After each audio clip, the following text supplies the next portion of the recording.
The boy is laying stones in the wrong place, not outside, where stones belong inside against the north wall of a dead man's cabin, in the Wyoming Territory, October of 1901. The cold is already serious. He is 19 years old, he is completely alone, he is building something that looks to anyone who passes and squints through his single clouded window like a grave. For a large man, the structure is flat and raised, mortared together from heavy limestone slabs. He has been hauling on a mule since September. It runs the length of the north wall, but it has gaps, channels, clay pipes are fitted into the stone.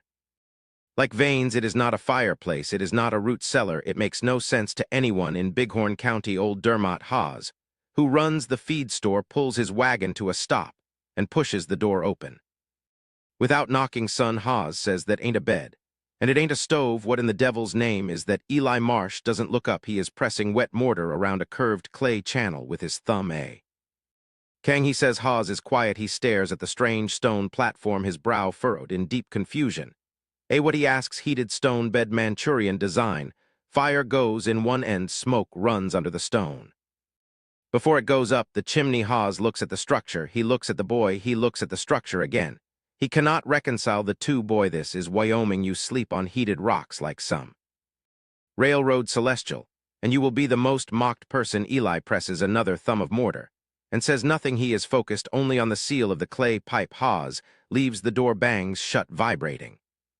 The thin log walls, the wind takes the sound and carries it away. Eli keeps building. He is alone again in the silence, the rhythmic scrape of his trowel, the only sound. What is truly at stake is not pride or money. It is this one man already died in this cabin in January of 1899. Fergus Doyle froze to death under every blanket he owned during a 4-day blow. Eli knows this because he read the inquest report twice. He is not a boy who makes decisions without information. He was 17 when his stepfather Horace Marsh walked him to the door in Sheridan with a small flour sack his mother stood at the kitchen window and did not turn around. Her body language was distant and cold. He had committed the unforgivable offense of costing money during a year when there was none to spare. 2 years of harvest crews and ranch handwork followed 2 years of cold bunkhouses and 12-hour days. He emerged with $214, a homestead filing, and Fergus Doyle's abandoned rocky quarter section. The soil is thin, the wind is constant. The previous occupant, Fergus Doyle, is dead and buried. He has spent $38 on lumber and nails. He has $176 left. He cannot afford to fail at the most important thing, staying alive through a Wyoming winter alone. If he fails, no one will look for him. The county will note it, and the land will revert. The solution he is building comes from Chen Wei, who worked the same harvest crew in the summer of 1900. Chen Wei talked about the kang, the heated stone bed his grandmother slept on in Manchuria. Beneath it, he explained how stone held warmth for half a day on wood that would barely keep a fireplace burning. Eli listened. Chen Wei drew diagrams in the dirt with a stick, laughing at the young boys' intense interest. Doyle did not know what Eli now knows. That is the entire difference between living and not. On day one, Eli tears up the floor and digs 18 inches into the hardpan. His hands are already red. He lays the base layer of limestone slabs, chosen because they won't crumble or split like sandstone or river rock. Limestone is dense and stable under thermal cycling. It charges and releases heat slowly, exactly what Eli needs to survive. The platform rises over 11 days, 7 feet long, 30 inches wide, and 18 inches high against the north wall. Each morning, Eli calculates his progress. October is not patient in Wyoming, and the cold is tightening its grip on day 8, a serious problem. Costs him 4 days. The baffle wall cracks, leaking smoke and failing the test. The design forces smoke through 14 feet of horizontal travel, surrendering its heat to the stone. Before escaping every mortar mix Eli tries, cracks. The temperature differential between the hot smoke and cold stone is too violent. The first mix cracks on the left side, a clean vertical split. He remortars it, but it cracks on the right. He tries a wetter mix, but hairline fractures develop. Overnight, he sits by a candle stub, calculating his remaining time. If this takes a week, the mortar will freeze before curring the window for finishing. Before winter is closing fast, he lies awake, listening to the wind find gaps in the chinking. Without a margin, every setback feels final. Walking 3 miles to Grable, he spends 6 to 3 cents on fireclay, a cost he cannot comfortably afford. He Mortars the baffle with pure fire clay. It tolerates heat that would shatter any ordinary frontier mix, curing it slowly over 2 days. He builds the heat by degrees this time. The stone holds firm. The flue built from stacked clay sections fails the test. The relentless northwest wind pushes smoke back down into the cabin's smoke, fills the room quickly. Eli has 20 seconds before the cabin becomes uninhabitable. He rushes for the door outside. In the biting cold, Eli stands with hands on knees. He realizes he must extend the pipe, and add a hood. He extends the pipe 18 inches higher. He works in 18-degree weather with hands. He can no longer feel his knuckles crack and bleed from the clay dust. He presses mortar into the gaps by touch. In the failing light, he holds a candle near the firebox. Opening the flame bends sharply inward. The draft is finally working. Total material cost $1,420. Eli has $16,180 left. He has built a structure unique to Bighorn County, built in 31 days on 5 hours of sleep. Eli worked alone in the biting October cold. He lights the firebox, feeding it wrist-thin pine splits, and presses his palm flat to the stone. The stone burns him. He jerks his hand back and smiles. For the first time since September. November brings mockery. Word of the strange stone bed spreads through the silence of Grable Alcott, and his riders pull up. Smells like you're cooking the ground itself. The rancher calls out. Eli explains Alcott insists only wood and a proper fireplace keep a man alive in Wyoming. A rider mocks him, laughing that maybe Eli expects to hatch by sleeping on hot rocks. Alcott tips his hat with theatrical courtesy. You freeze in there. The quarter section reverts. Just wanted you to know they ride on the sound of hoofbeats. Is quickly swallowed by the constant low-frequency roar of the plateau wind. Mrs. Granger stops her buckboard. She is well-dressed in expensive, warm fabrics, looking at the cabin with genuine bewilderment. My husband says whatever you've built might burn the structure down. Granger's paying $2 a day. I appreciate that, ma'am, Eli says, but I mean to stay on my own land. She clicks her tongue and drives on. Eli stands alone as the dark settles in at 5 o'clock. Oil runs out. He spends 2 weeks reading by pine knot torches. The resin smoke stinging his eyes at 3 a.m. The wind sounds like it is testing the cabins. Will doubt surfaces in the silence. He has no answer. He has only the stone, the mortar, and the choice to keep going. Pettigrew arrives mid-November. He is a squatter living in a tent, his left hand marked by frostbite. Eli fires.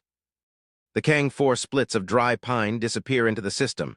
No backpuff, no smoke. After 20 minutes, Pettigrew feels the heat moving. He presses his palm over a channel seam in wonder. After 2 hours, Eli lets the fire die. Pettigrew holds his hand to the stone surface and doesn't let go. How long does it stay hot? Eli explains the physics. The colder the air, the better the combustion. Pettigrew stays a week. He helps rechink the walls in exchange for sleeping near the platform's radiant warmth. Pettigrew leaves. Eli stands in the doorway, realizing he finally found someone who came to learn. November 22nd. Eli finishes preparations, stacking 4 months' worth of split pine firewood neatly under the lintel roof.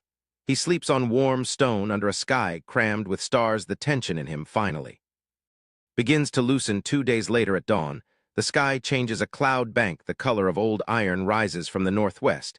He loads the firebox, immediately wanting the stone fully charged before the storm arrives. He is right to hurry. The blizzard hits as a wall. The wind shifts to a low, committed roar that intends to stay. Hard snow strikes the window like thrown gravel. Visibility is 0. The white is total and howling. The temperature falls like things fall when nothing catches them.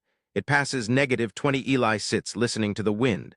A low whistle through a gap in the south corner. He stuffs blanket against the door and returns to stone. It is -31. The wind screams at 4 to 5 mph.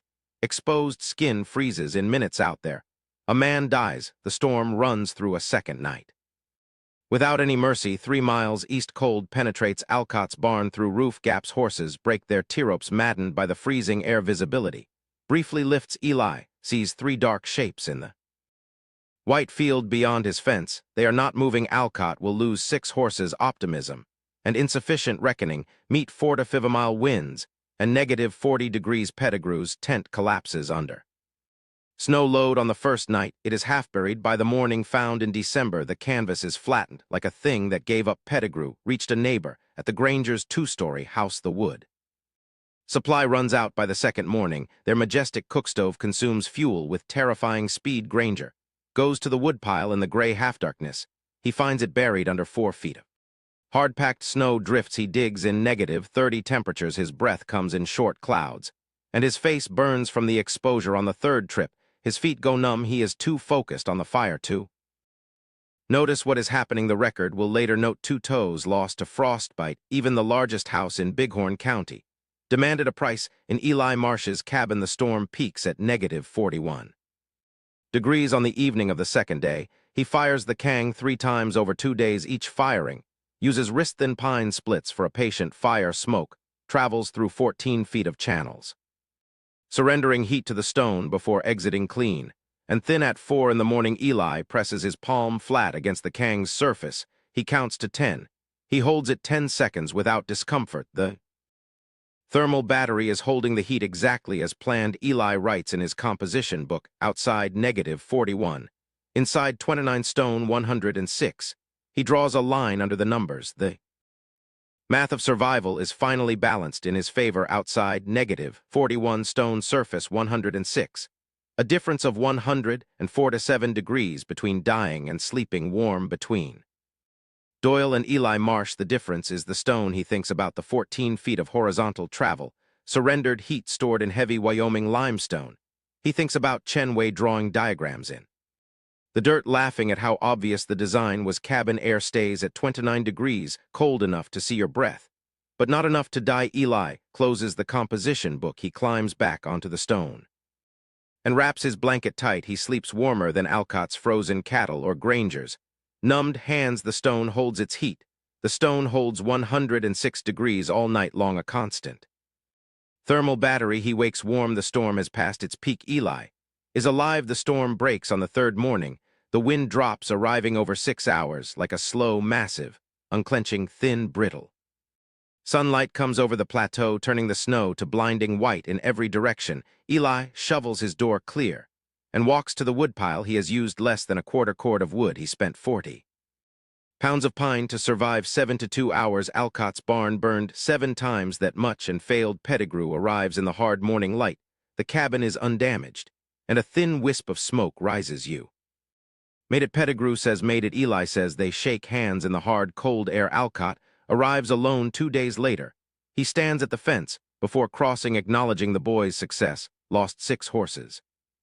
Alcott says. Eli nods. I know, I saw 3 of them. A long silence follows. The wind is light, now a polite version of Wyoming's voice. Alcott asks what it would take to build a stone bed for a barn.